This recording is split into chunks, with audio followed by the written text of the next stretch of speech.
Hello! In this video, I'll be teaching you how to reclaim your energy as a mum and healing your masculine energy in the process to doing that. So how do we do that and why do we even want to do it?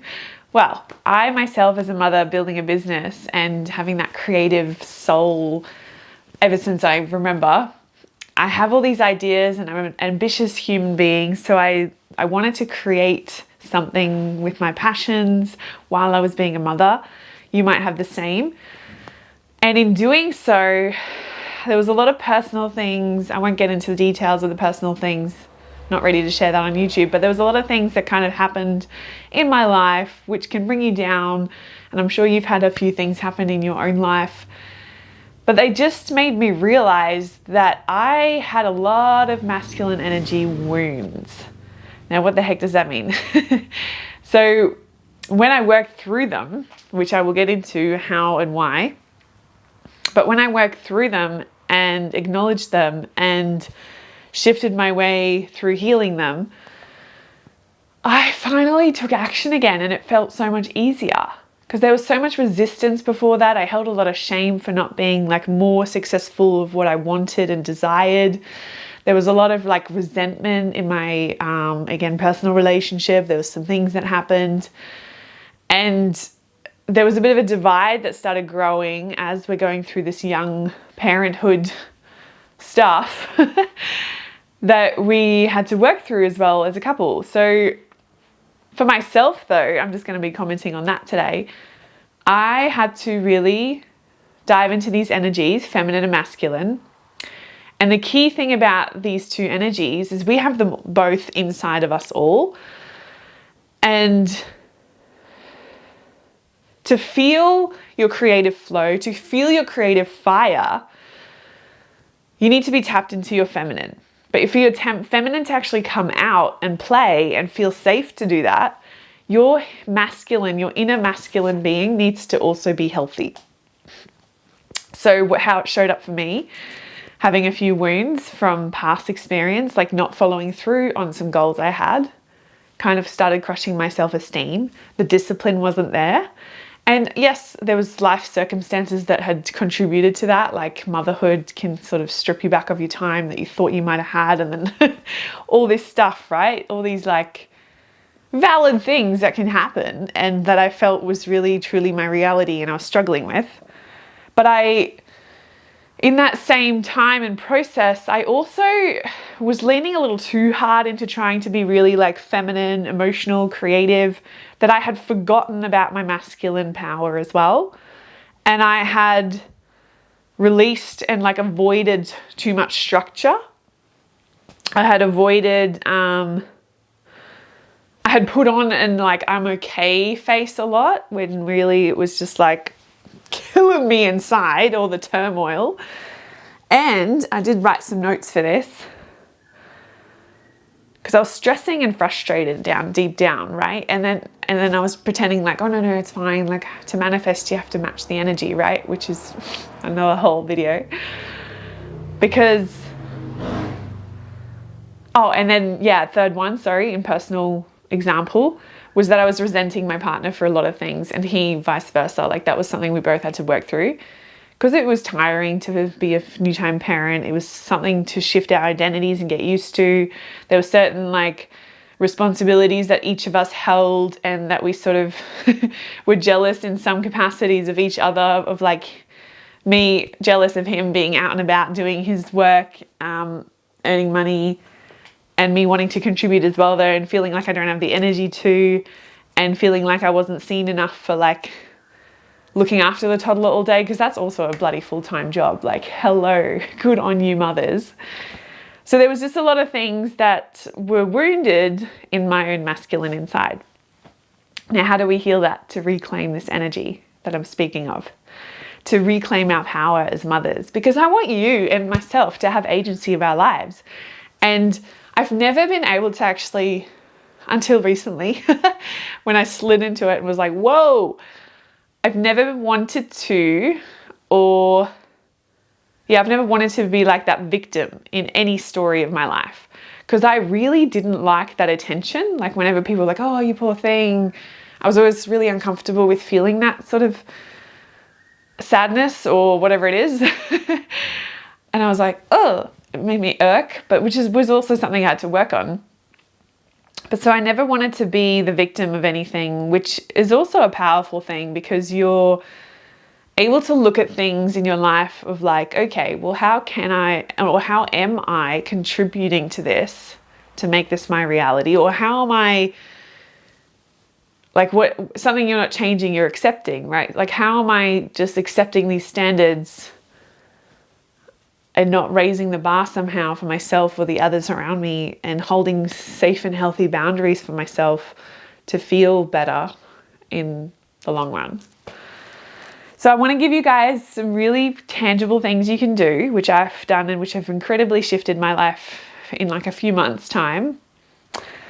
And to build up that trust again with yourself, okay? So essentially to have that life force energy flow through you, your feminine, your creative fire, to be able to do things, that means you need to have that structure as well, the healthy masculine, like I've been saying. And if you don't, this is what happened for me, then you have all these ideas coming in and you're like, wow, I want to create all this, but there's no structure to actually making it happen. And then you end up having like a million notes and scribbled ideas and things on your phone that you never get a chance to action on, because you're just like overwhelmed, and you end up in this like scattered, frustrated zone. Let me know if that resonates. So what I'm here to do today is help you elevate yourself out of that, okay? And help you move out of that with purpose, with strength, and just like in incremental bits too. You don't have to do it like all at once, okay? It's about building yourself up again and healing those wounds. So the first tip I'm going to give you guys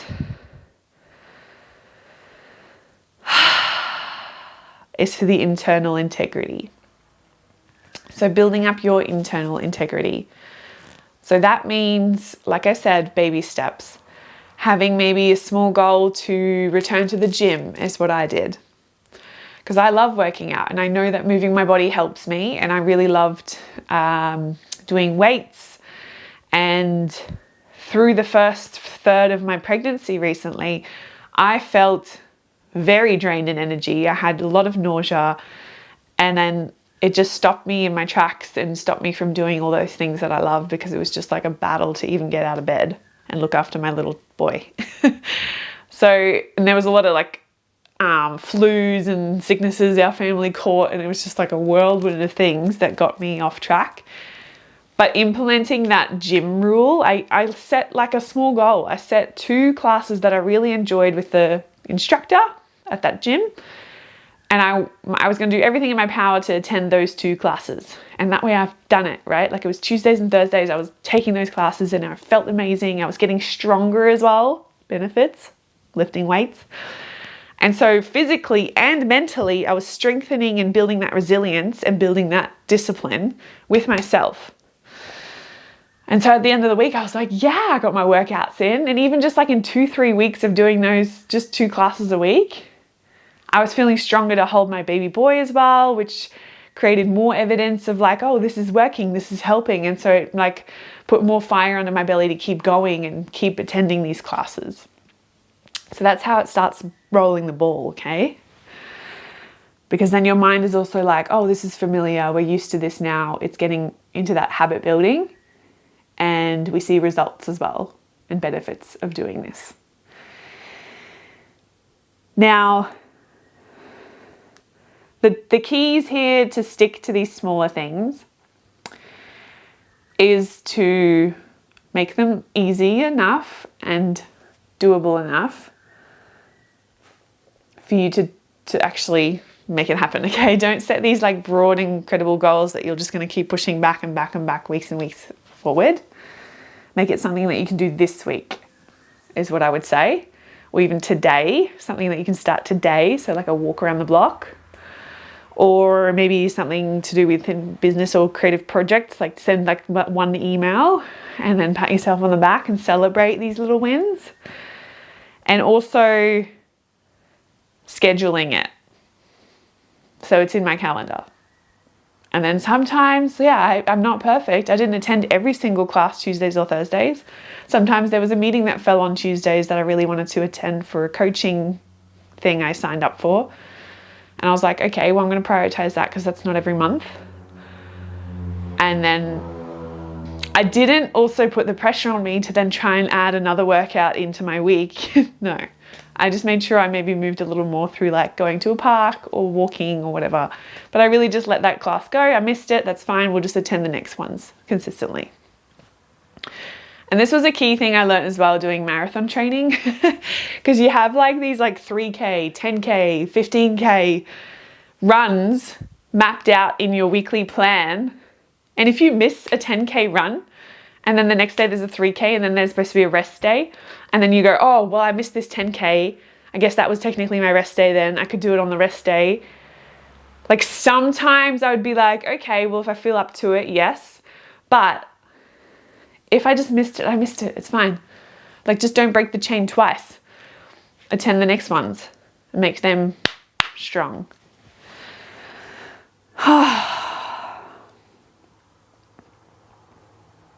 And another side note on this, I know tip 1 is still going. If you still feel resistance to it, tune into some of the other methodologies that I give you. So you can come into my tapping circle. I'm opening it up next month, where we tap on certain things. And then you get access to my membership as well, where there's like a whole array of library of things that have already been requested from people similar to what you're going through.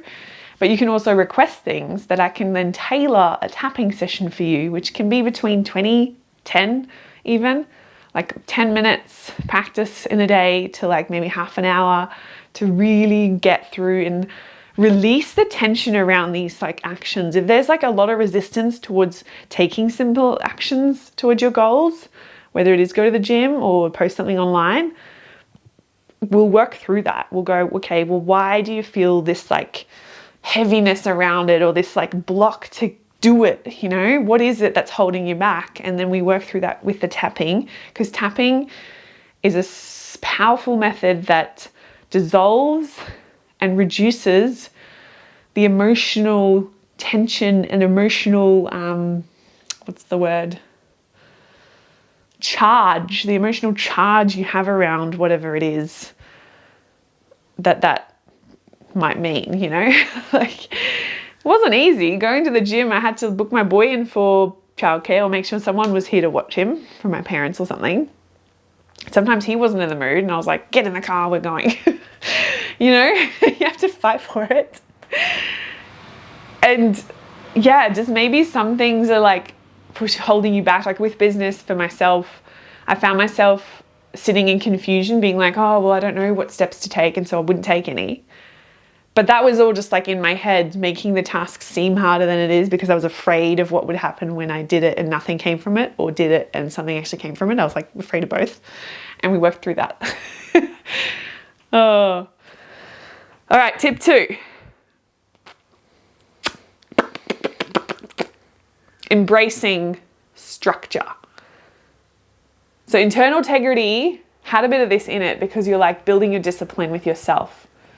You set a small goal, even if it's just like waking up earlier, and then you do it, and then you're like, yes, you tick the box of like, I did what I set out I would do. You know, building that internal integrity. Embracing structure is a little different. So kind of weaves in together, but embracing structure is more about also honoring your boundaries. So whatever you set out, again, I was in this program where we were told to build out our ideal week, which is incredible. So then I was like, okay, well, I would ideally love to work 3 days a week, like 3 half days, not full days. Hello, 5 hours max, that's me. But yeah, for 3 days a week. So that means if it was Tuesday, Wednesday, Thursday, then Monday, Friday can be flexible days where I can maybe do some work if I feel inspired to, in and around my son being there. But the other 3 days I actually book him in to be with someone else. So maybe we're getting him into childcare soon for that. And I've already got Tuesdays with his grandparents. And so things start to fall into place because you take it more seriously. You're like, okay, I'm embracing structure, because that way you're creating space for you to have those flow states in the days you can focus. One of the things my mentor said, which just like struck me so hard, when you're in flow state, which is where your creativity gets to flow and you're like focused flow state, it's 500 times more productive and effective. 500, not 500%, not just 5 times, 500 times more effective. So to all you multitasking mums, amazing, hands down to you. I also need to do it on days when I have my kid and whole household stuff and blah, blah, blah. But if we can create some structure and allow ourselves to block out time for like flow state work, that's when I'm doing this, then we can also relax on the days we're not doing it. So because you know you've carved out the time for tomorrow to focus on that thing. So then today, we're just going to do housework. We're going to play without the guilt. Bye-bye guilt. Yeah, win. Amazing. That's it, really. And again, around creating space, what did I write here? I just want to check. It's good. Yeah, it just means that you're really making an intentional decision on when your off time is as well. And I spoke about this in my previous video, which I can pop in here. But when your off time is and when your on time is, meaning like when you're focusing on a task or when you're actually switching off, and it's, yeah, like as a creative, you might think about some ideas and you're like, oh yeah, cool. But you're not like, oh, I still got to do that. When am I going to do that? Oh my God, I wish I could do it right now. And then like guilt tripping yourself for not doing it right now, even though you have other responsibilities. It's like, this is what I recently went through. Obviously, I'm quite passionate about it. Oh, so yeah, embrace structure, which is your masculine. Embrace structure so your feminine can flow freely and feel safe in that. The next, last one, third one I wrote down for you guys. Oh yes, connecting to a higher power. Now this is because healing our masculine wound also is through the masculine and the male, roles that have been present in our life that can affect us. So the role models of what that looks like, because if they were maybe very controlling or if they were not present, the opposite, instead of like overbearing, that can affect us, because that can maybe make us diminish ourselves and our energy and our fire, because we're like, oh, okay, to be safe, I need to just shut up and be a good girl. Or like to be liked, and it doesn't even have to be that harsh and brutal. Like to be liked or to be loved more, I need to be the good girl and I need to behave. Whereas, which is definitely something that I, as a high achiever in school, I kind of grew into that habit of like needing to achieve and be that perfect like role model and girl, and then I had to unpack that, which I can make a video on for you guys. But this higher power thing is because I heard this story once, which I'll tell you now, which will make total sense. This woman was talking to a man, a life coach of some sort, of spiritual teacher, and she was like, I have so much anger towards my ex-husband for like leaving or for not providing, and all the things that like we expect and also deserve to have from a masculine role in our life, because that's a natural and beautiful relationship where they can provide and protect us, and that fuels their purpose, and we can be there to nurture them emotionally. And yeah, there's so much more to that, but that's the basics. And so then she was mad because obviously something had not worked out in that relationship. They split. She felt unprovided for. She was in a sticky situation financially. And she always saw him as like the provider, but she was so angry at him for not being that person anymore in her life, but also for like, yeah, a multitude of things that might have been a build-up of stuff happening. And then what the teacher said to her, he was like, okay, Or I think she even realized this as he was teaching her these concepts.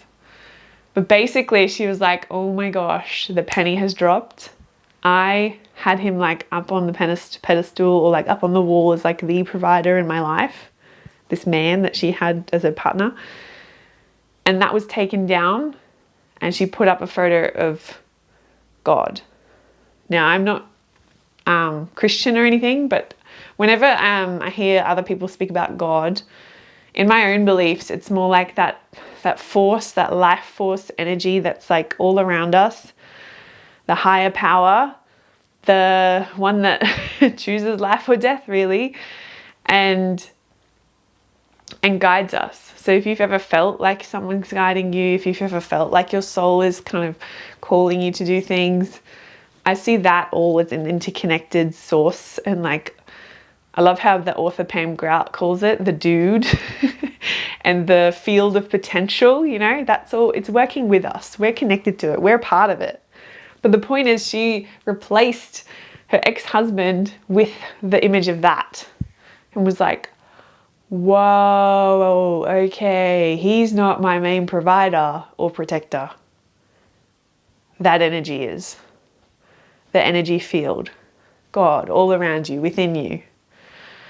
Do you know how empowering that is? And if you're like, oh, okay, whatever. This is what I want you to tap into. Like, I want you to cultivate the relationship with that source. And I found a piece. Not sure if you guys are aware of Abraham Hicks, who's like Esther Hicks channels this Abraham Hicks, which is like a part of this source that I'm talking about. But this is a piece that I always wrote down and read out to myself from one of her videos, and it just hit me again today, so I would love to share it with you guys. So this is what I would read to myself to then connect to that. I am going to experience the leverage, the advantage, and the power, utilizing the energy that creates worlds. I am going to do the energy work first, then I'll follow my joyful impulse to the action that will demonstrate what I've created vibrationally and energetically. I am no longer going to rely on my actions to fix things, to make things.